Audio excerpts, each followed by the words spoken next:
But make a motion to accept the agenda for Monday, July 18th. I second it. All those in favor? Aye. All right, let's start it off. Discussion draft private well regulations. Gentlemen. Okay, so you'll see in the packet of information that we received an email from the Groundwater Resource Association, Massachusetts Groundwater Association, indicating the status of where Mass DEP was in their review of their current guidelines and thus the subsequent expected revision to the Board of Health model regulations for private wells. So it appears as though Mass DEP is planning to pick up their review end of July, sometime in August. Oh. So with that said, I figured since they were going to pick it back up at that point, it was probably a good time to ask you as the board members whether you want to get our regulations in place, knowing that it could take some time for DEP to finish their review, or whether you still wanted to wait for DEP to move forward. So that's the first and most important question. And then anything beyond that in terms of planning or strategizing is dependent on that. Can I ask a question? Of course. They're going to restart reviewing end of July or August. Yep, that's So what we're they almost said. there. It's July 18th. Yep. Did they have an idea when they might say we're going to finish reviewing and make a... He didn't. He No, just it doesn't said say. that they ready to start working on the documents again, either late July or early August. The Groundwater Association was planning on continuing their participation Oh, okay, so you in didn't have helping. any other conversation with them besides this No, email? no. Okay. So, This is pretty slow follow-up on their part. So, to be fair, as most folks know, when Charlie Baker became governor, he initiated an early retirement package for state employees. And Mass DEP was one of the state agencies that saw a lot of retirements through that package. So they have gone through a lot of loss trying to then rebuild some of their staff, and of course the new staff are not up to speed as the experienced retiring staff would be. Yes, but the So- questions that that really causes me to do anything, well, aside from the regulations, but inside the regulations is somebody knows where our water comes from, and that's what I want to know before I can pass any regulations that a person on the well has to abide by the regulations that people on town water have to. And if somebody says that it's coming from a vein that's 10 miles away, then I can make a better educated decision. If someone tells me that, like the well driller, the gentleman from Marshfield was here, if someone tells me that it's coming from Quebec, then it sways my decision a little bit different. So somebody, regardless, and Jen, maybe you could just prod it along, somebody before the person who's taking over must have this information somewhere. Because what's her name, Martha? Martha Cook. Martha from the North-South River Association, she says that we're taking all local water no matter where it's from, and the other gentleman says no. And we've both heard both sides of the story, and before I go ahead and say, okay, you spent $25,000 to drill down 500 feet because you want to water your garden and so on and so forth, before I go ahead and say, we go ahead and vote on, you're going to be Monday, Tuesday, Wednesday, Thursday, Friday, whatever it may be, I need to know where that water comes from. I mean, if somebody spends, there's some big buck houses going on, big buck developments going on in Scituate, and if somebody's going to spend, $300,000 on a piece of property, another $500,000 to develop their house, and then they want to spend $25,000 to do a well, I got a problem telling them that they can't water there. I personally have a problem doing that. So I need to know a little bit more than that of where this water is coming from. So there's a few ways that we can find that out, and I started to reach out to the folks that can provide that information. So I left a message for one of the hydrogeologists at Mass DEP to ask him if there were already any maps in place that we could just look at, whether they were online resources like Mass GIS or some equivalent. So I've left a message for that individual. We can also reach out to the LSPA Association. Which is what? It's the Licensed Site Professional Association. And typically what they do is they deal with hazardous waste remediation sites. However, But a lot of they'll them know. are geologists, a lot of them are hydrologists, and because they need to know the movement of hazardous waste, hence they have hydrogeologists as part of their group. Yeah. Right. So oftentimes we can send a message to the LSPA Association president.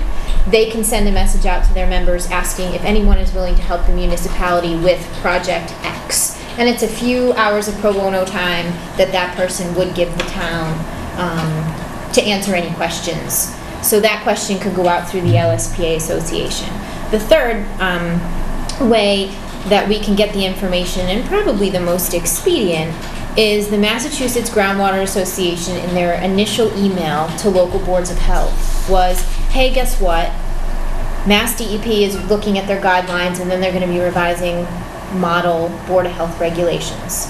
As part of that, we're helping them, and we've been helping local towns and cities develop or revise their regulation because we know that hydrology and geography is so different across the state. We're helping. So the Groundwater Association might be able to provide that information. If they've helped a town, 10 miles from us, can their mapping come this way? So we can reach out to the gentleman who's the point of contact for this group and see if they have the information at hand. Right. And I think that goes back to us, plain and simple, the type of, obviously, a groundwater well is going to be local influence. Artesian could come from, Yeah. like that fellow said, Quebec, Right. the White Mountains or whatever, so. Yeah, I mean, if you need some enlightenment on that. Don't you, or do you not? I kind of agree with what John said. I kind of got that in my head, that depending on the well, and I also agree that if we have a town-wide emergency on water, then nobody's watering no matter what, whether they got a well or not, or where the water's coming from, because... See, I don't know if I agree with that. And I just don't know if I agree with that, because people pay a lot to put their wells in, and if they have gardens or whatever they're doing with their water, and regardless if it's keeping up with the Joneses thing or not, they pay the money to drill the well in their property, and they pay for that property, and... Well, like I say, if they can, as far as I'm concerned, they can water anytime they want, unless there is an absolute water emergency, then everybody's... We're in a water emergency right now. Yeah, but are they It's different? like this for the next... Are there different levels of... This is the last email was a pretty extreme one, wasn't it? Yeah, so that was kind of one of the questions was, obviously this issue has taken up the majority of the conversation and has caused a lot of the conflict. What is the right thing to do? So one of the options is to identify what the levels are that the water department says and say, okay, at this threshold, whatever it is you guys choose, that's the threshold that private well users need to follow the same rules as public water users. It's an option. So the water ban, I tried to print it out, but for some reason the website wasn't working for me.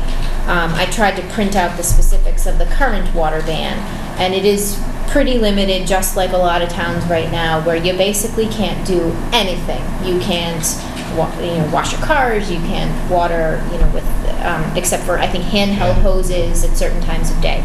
So it's extremely limited in what you can do. If that's limited, but it's not an emergency. And I think what was something explained that I kind of understood was the town's allowed to pump so many gallons. In the winter, they don't even come close, because we don't have the residents here. Right. So say it's 100 gallons they can pump. If we're pumping 99, then they start calling an emergency. But there's still plenty of water in the ground. It's something the state set a level for that we can't pump as a town. Right. But there's still, you could have rain every day, but you're pumping too much water. And I believe there's also a threshold. That's where I wouldn't think it would trigger the private well. They've got a private well, then let that pump. Well, I believe there's also a threshold in the reservoir. I don't want to overstep because I'm not the water department, but I thought that the understanding was if there's a certain threshold or a certain depth of the reservoir, at that point, there's also, certain bans that go into place. Yeah, and a reservoir, that's groundwater, obviously. It's not the deep top, the artesian. So I think there's a couple of potential options, but I understand that in order to weigh any of those options, any threshold, you'd like to see a visual depiction of where the water from Scituate is. Is there an overburden aquifer, and where does the overburden aquifer stretch? Is there one or more bedrock aquifers, and where are they drawn from? And then, where is, what I would envision is, the public water supply, and this we can get from the water department, the public water supply well is drilled to this depth, and the water's coming from, X aquifer instead of Y aquifer. So I think between our local resources and potentially the Groundwater Association, we can get that information. Agreed. So, I think we're a little premature at this time, but no, because you want to know what, I don't know. She needs something, we need something in writing. I think that we've been, I don't want to say dilly-dallying, but dilly-dallying too long. I think that we need to have something that can go on the website and something that they can hand to prospective homeowners or homeowners and well drillers. Just so we have some basic guidelines, and that's what she has suggested, call them interim regulations. So, I don't know if you feel comfortable doing it without Dougie. I don't know if you want to do it with Dougie. I mean, that's my, I don't know, I'm very torn on this subject because, I don't know. I have no problem either way. There's a lot of important things in here that should be being adhered to, and they're probably not. When, aside from people even coming in and requesting a permit, that's if they do it or not. There's probably a lot of things in here that need to be adhered to that I'm going to say 95% sure they're not being adhered to. Do you know what I mean? It's probably Wild Wild West. Now, we don't even know how many are going in right now. We should, because we voted that they should come in and apply for a permit, right? They don't, but how does anybody really know that? They don't. You would think that the well drillers do, but if they've been doing business in Scituate for 15 years and they haven't before, what makes you think they know? So I would think any well driller would check in the town hall and make sure there's no- You would think, I would but hope then so, there was they're the one, licensed by the there was state. the one in the Driftway that they never came in. And if it is a licensed well driller who is following state protocol, even if they don't know that Scituate has something in place to at least apply to, they're still required to submit to the state, to DEP, on a standardized form, the well driller log, so that it is uploaded and becomes public record in the state database. Yeah. We get a copy of that at the local level, so we can retroactively go back and So say, how many- hey, how you were many- supposed to. How many have happened in the past few months? One. We've had one. And the person did come in, it was before Christmas. They came in, and retroactively filled out a permit. And it's really so that we know who's got one, where they Right. are, so As that we we can discussed be before. protective of other Septic resources. systems Right. and other things like that. So, Yeah. and it was, I didn't know, here's the information you requested, and they even retroactively went out and did an engineered plan, so that we had all the information we would have So there's only requested. been one well this year in Scituate. There has been. Actually, it hasn't even been this year, because it was before Christmas. It was, I believe it was I before find that Christmas. very hard to believe. I don't think there's a lot of places in Scituate. You've got the West End, and I think we were looking at this because we had a problem with a spite well, and we didn't have any We were regulation. looking at this because there was the situation on Old Oak and Bucket, if you remember, because they were putting a septic system in, and then the gentleman came in and it was too close to his greenhouse, if you remember. Wasn't that the case? That's what caused this whole thing? I believe prior to my Right, joining too the close. department, there was the well on Glades that you're referring to, Yeah. where somebody wanted to put in a well to prevent somebody else putting in a septic system. That was my understanding. Right. And then subsequent to that, while I've been here, there was a situation where an engineer went out to site a septic system. They were doing their design plans, they were doing their due diligence, and a neighbor came out and said, "What are you going to do That was here?" overlooking bucket. And it was, "I'm putting in a septic, And we hey, I had have a asked- well." And we asked him to be tested and he never came back and got tested. There you go, so he had a well that nobody knew about. Right. Henceforth, It was, I mean- coming in, which I think we did the thing that you should tell us if you have a well, so we can put it on a plan. We've already done that, haven't we? No, that's in here as part of the regulations, this, that, within 6 months, if you already have a well, you have to come in and identify, just register with us so that you're on the list. So the water department now has a list, What did we have a vote for? list. Didn't we vote for something about that? Just Was a it- permit. All it was For the permit? the application, so that we knew what was going in and where it was going with From the that day plan. forward? Mhm. Okay. Because I think that is very important, without a question, without even getting into the nitty-gritty details, know where they just are. to know where wells are. And bottom line, it's not for fees or anything else, it's just for public safety. Knowledge. Yeah. Yep. Yeah, knowledge. So, So with that being said, do you change your mind? Or do you have a preference one way or the other? I really don't. I don't think it's a Okay. huge issue, and we've read through these and gone through them. We're right there unless the state says we've really mucked something up for whatever reason, Let me ask a question. It said, what you wrote here is the state is willing to, appears willing to assist us as requested, so we may be able to provide them with our draft regulations for input. Have you asked them? so this is the Massachusetts Groundwater Association. So this is the group that is assisting Mass DEP with their review. So the initial email that came from the Groundwater Association was, we recognize that every town is a little bit different, the needs of every town are a little bit different, and we're helping boards of health and health departments either update or put in place regulations. Okay. So my understanding of my initial email receipt from them, as well as my initial conversation, was we can provide them with our draft regulations and they'll give us input. Similarly, I think, before we would even get that far, And have you done that yet, or we would, no? well, I'm not gonna give them anything that we don't think is final. Oh, okay. So what I. Isn't that to defeat the purpose, so isn't it the horse before the cart? Isn't the reason you give it to them still in draft form, so we can change it and now make something permanent? Well, it Well- would be our draft form is finalized. Right. And then we would allow, Okay. Right, so we don't so have this to is- allow their changes, but it's nice to have a third input if I Right, understand so basically what we would provide to them is, this is our final draft regulation, this is what we propose to send to the state for review and registration, what do you think? And we're not quite there yet. The little list that I gave you, are the things that I think we're still, trying to get through. And that's should there be a limitation on installation location, zone 1, zone A, zone 2? And I've been searching for that elsewhere and can't find it. So that'll be a good question for the Groundwater Association. Absolutely.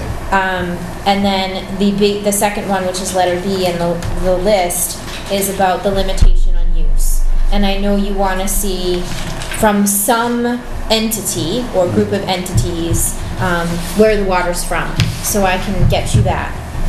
And then, so that covers kind of B and C. See, And then D would be providing Massachusetts Groundwater Association, providing them with what we think is our final yeah. draft And regulations E for review. is- So E, I thought we already decided we would do it because after the story that John had told us. Kids playing on the front lawn Correct. and ingesting. I wasn't clear I because, thought- Yeah, I think that's I think we pretty much all agreed on that, yeah. agreed, yeah, somebody could get sick, like you said, a kid, especially in a day like today.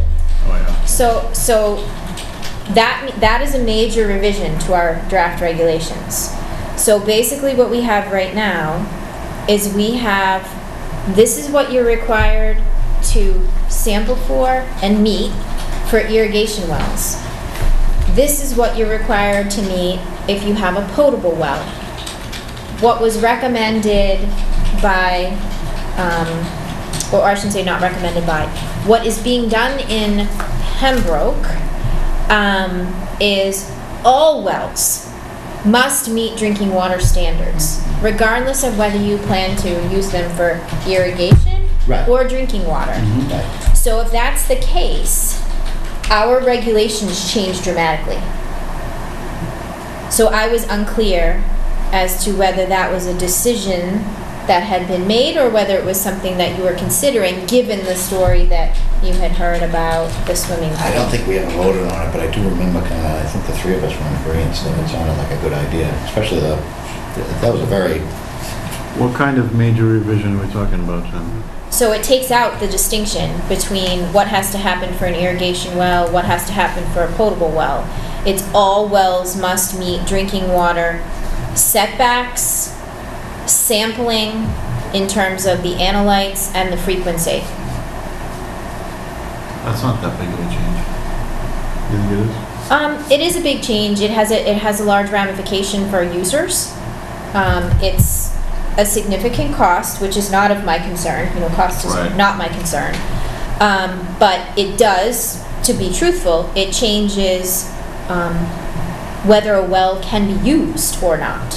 Because there will be portions of town potentially where they're going to go through the exercise, they're going to install their well, they're going to do their samples, and they're going to find out that their samples don't meet drinking water criteria, Well, then and they they'll won't come be able forth to use for a their well. variance then. They'll come forward for a variance then, well, if that happens.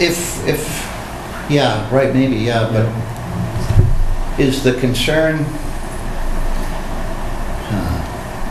is it more of the E. coli and different stuff that could get into the water as opposed to the heavy metals and different things? Because I think our concern was not that kids are actually drinking the water or even consuming it in quantity. It's the fact that you get a little splashed on your face and you lick your lip and you get just enough to give you a problem. And it gets tricky. That's the way I understood it. Not to say the setbacks and everything else, but it should be tested that it's... Yeah, right. Maybe Russell's onto something there. Maybe you don't change it for the setbacks, but you do test it for everything. Is that what you're trying to get at? Yeah, kind of. And I think the big ones are the E. coli and the different things. I mean, there's certain Well, heavy that's for metals that... irrigation. So, Correct, so right. the Drinking irrigation water is list drinking is water. Potable is extremely potable. low, right? Right. Number of analytes. It's, Right. basically E. coli and nitrogen and a few other things. But the drinking water, so.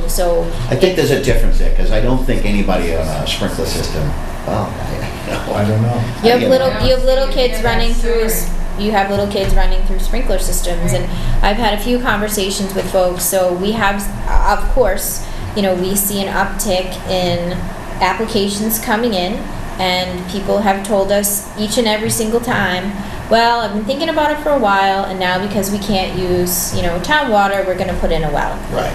So the conversation, is what do you plan to use the well for? And we get to the part of the, please don't, are you going to feed your chickens this water? Are you going to fill your swimming pool with this water, et cetera, et cetera? And it has already been an education program for several residents where they thought, I'm going to put an irrigation well in, I'm going to water my lawn, I'm going to water my flowers, but I'm also going to fill my pool. So once we explained to them why an irrigation well should not be used to fill a pool, it made sense to those individuals, but it wasn't the initial thought, Right. because they're not taking a glass and drinking That's why it. we're here. Right. So- That's why we're here, right. Yeah, and certain things dictate common sense, and other things, you get that one individual that starts filling up a glass and drinking out of the irrigation well, and it blows everything out of proportion, which an irrigation well I would never do. It's more the protection, like I say, the incidental ingestion. It's just, nobody's trying to drink it, it just gets there. I mean, you get it, but it's that one that... They may not have these great things like they had when I was a kid, but when I was a kid, you had the slip and slides. Sure. So you set up in the backyard, your sprinkler goes, you fill out the slip and slide. That's another example where you don't think you need to use your drinking water to slide, but kids are what they are and, ingest water that is on a slip and slide. So it's those kinds of incidental things that folks don't necessarily think about. But I was unclear, kind of going back to the question, I was unclear as to whether all wells need to meet drinking water standards a la Pembroke, or whether there was going to be a distinction between irrigation wells and drinking water wells. Because Almost from a liability standpoint, just to have it as all one thing, and then, I hate to do it that way, because like you said, It's going to deter a lot of people. it's gonna deter a lot of people, yeah. But it's the safest way as a health thing, and we're here for health, not. Have you reached out things. to Pembroke at all and just asked them if, do they still see a lot of applications, do they still don't see a lot of applications? So Pembroke is was 20 years ago where we are now. Where 20 years ago, Pembroke saw a boom in development. They shut off town water as a source of irrigation. So they saw an uptick in their well applications then. They implemented, and they're the only ones that I know of that I found, they implemented all wells need to meet drinking water criteria identified in the Massachusetts DEP private well guidelines. Whatever those guidelines are, they apply as their regulations. They've adopted those. So they saw a huge increase in the number of applications after the switch from town water to private water.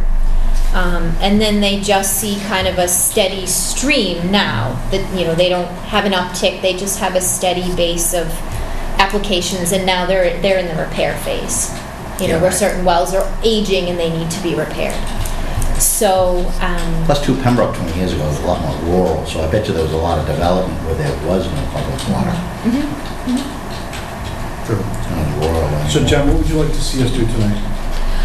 the only thing I was looking for was guidance in terms of next steps, what you wanted me to do. So, for looking at the list, it sounds like we're not going to wait for DEP. We're going to carry on in our own path, side by side with them. If they pick up, great. But if not, we're going to be working on our own path.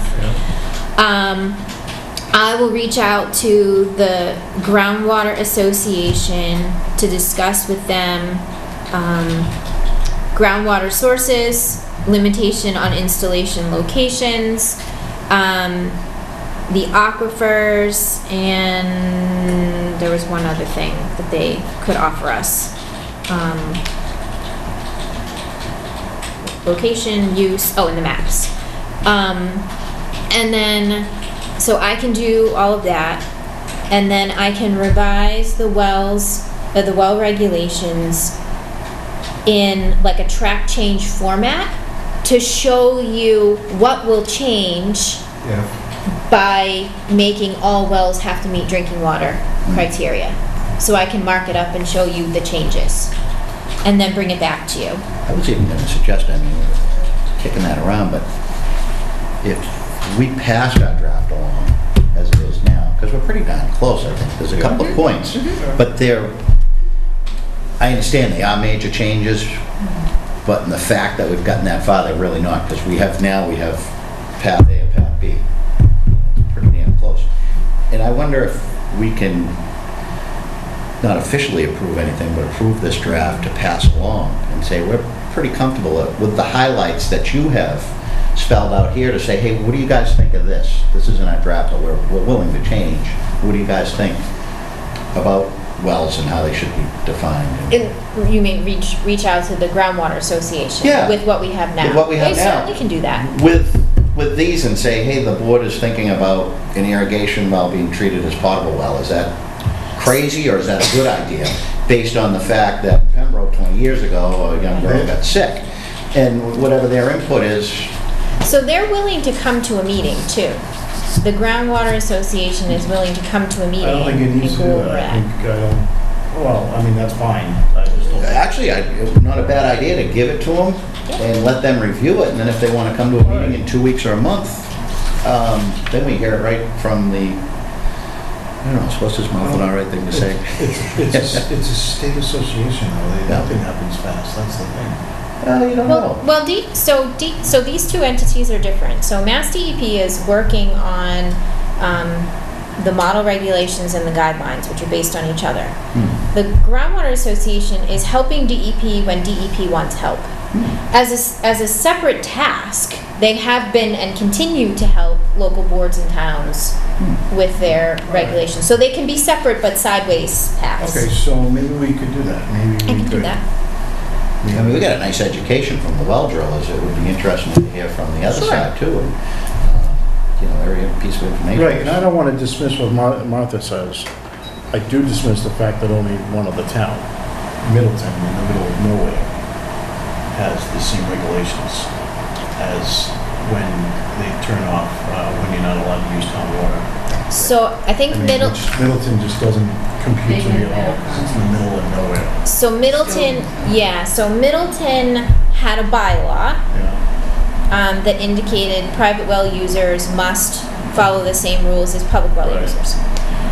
A citizen petition went to town meeting and changed the bylaw so that the bylaw no longer applied to private users. When did that happen? A few years ago, I don't remember. I have the date in my notes. But there is another town, and I believe it's in Stoughton, that has that bylaw in place. It hadn't been challenged, but it is a bylaw. So So again, these are two towns that are totally irrelevant to us, so that's why I'm not going to take anything into those, you know what I mean?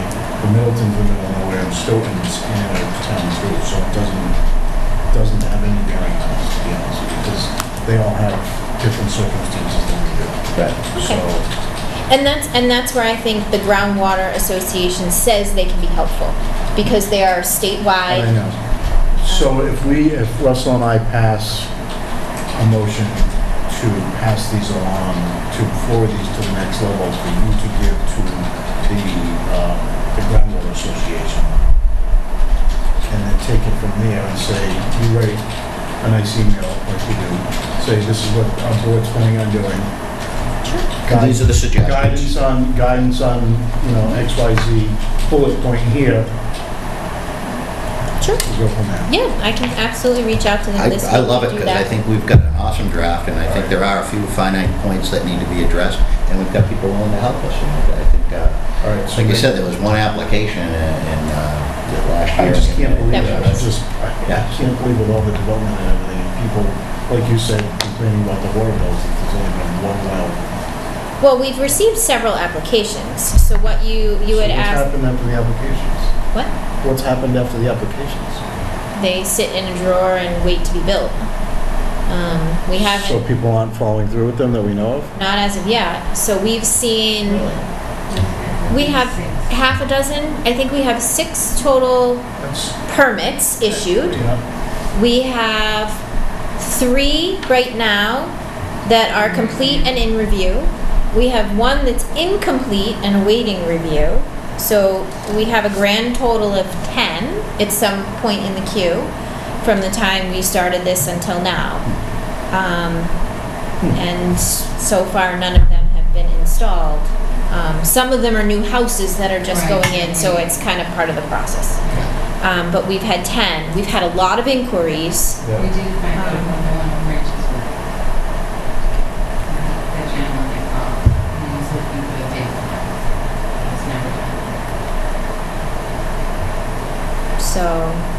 So we are, I think from the first year I was here until the second year, we've seen from 0 to 10. Yeah. So, Cool. All right. Well, yeah, I'd make a motion to, accept these drafts for now to pass along to Massachusetts Groundwater Association with the bullet points you highlighted here Okay. that are in question, that they can maybe help us clarify with and help us make a decision. And then invite them to me. Yeah, exactly. After they review it, if we can get it to them, ASAP, and when they're comfortable to come in, try to be within a month, I would say, by Labor Day. Anyways, that's pretty close, month and a half. Sure. okay. All right, second. All those in favor? Aye. Aye.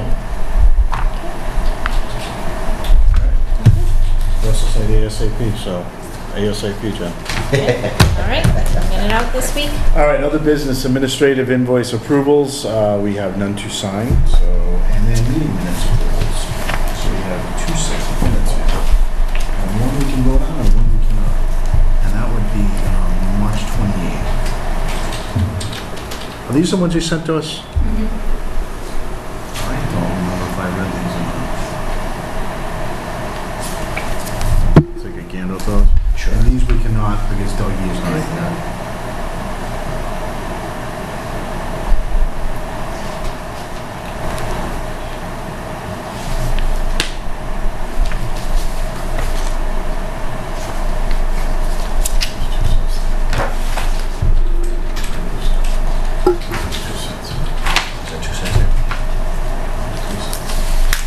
That'll make sense, one for each board member.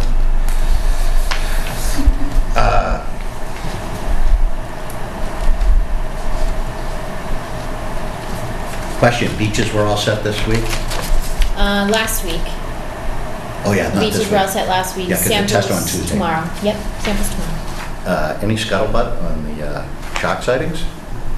Maybe a little out of Board of Health Nothing privy? to us, nothing to us. Right. But I did hear that Plymouth closed over the weekend for. Hummerock Beach was closed Saturday, I believe. And the rumor I heard, Unconfirmed? unconfirmed, was there were 3 dorsal fins sighted within 500 yards. Sunfish. Really? There were, Sunfish and basking sharks. Is that what they're saying? No, but, I mean, great whites feed on seals. Yeah. They go with this food. There's no seals here this time of year, so there's a few maybe, but they're not, I mean, that's why they're all down at Chatham, you know what I mean? there were 8 seen on Saturday in Chatham, 2 of which were tagged, Yeah. from what I heard, and Right. 1 was tagged in very shallow. No, they're basking sharks or sunfish or something, I think, I don't know, but animals go with this food, and if there's no food, then there's really no reason for them to come up here, Right. would be my guess. Yeah. These look fine to me. Unless you get swimming in the water. Then you get Good food. food. Not good, because they take a bite and they don't like humans, so then Ouch, they I just cut my foot on a piece of glass. Where'd that come from? Yeah. Well, then that'll attract them. Yeah. But by the time they get here, you'll be out of the water. This all seems pretty good. You see any changes? No, everything is good. Make a motion to approve the minute meetings of March 28th, 2016. Second, all those in favor? Aye. All right, I guess that's the end of our meeting. Jen, unless you have any other business you'd like to discuss? Nothing else? Did everybody set up the carnival, everything? Yep, we have 5 vendors for the carnival. So all the permit applications are complete. We're gonna go do the inspections tomorrow afternoon about 4 o'clock or so, right before the carnival opens. There we go. Give them their permits at that point, and should be good. It's the same Now, you group go of- down personally and do that, or does Nellie? Nellie? We'll both be there tomorrow. Nice. Yep. So, we're providing them with, just like we did for the St. Patty's Day Parade, an event-specific placard to put up on their cart, which makes it easier for police and vendors to know who's licensed for food with the Board of Health and who's not, so that only licensed vendors are selling food. We haven't had an issue in the past at the carnival. It was really at the parade, since everybody's really mobile. But we figured we would implement it for each event, and everyone would get used to it. And they seem to like it. They seem to like that they're being recognized for getting their permits. It helps, kind of police the event a little bit better. So Yeah, as a consumer, you look and say, approved. Yep. Situate Board of Health with a nice placard, and you say, all right, cool. Yep, so we give them their permits, and then we also give them this, placard that has our seal on it, as an extra reassurance. All right, meeting adjourned.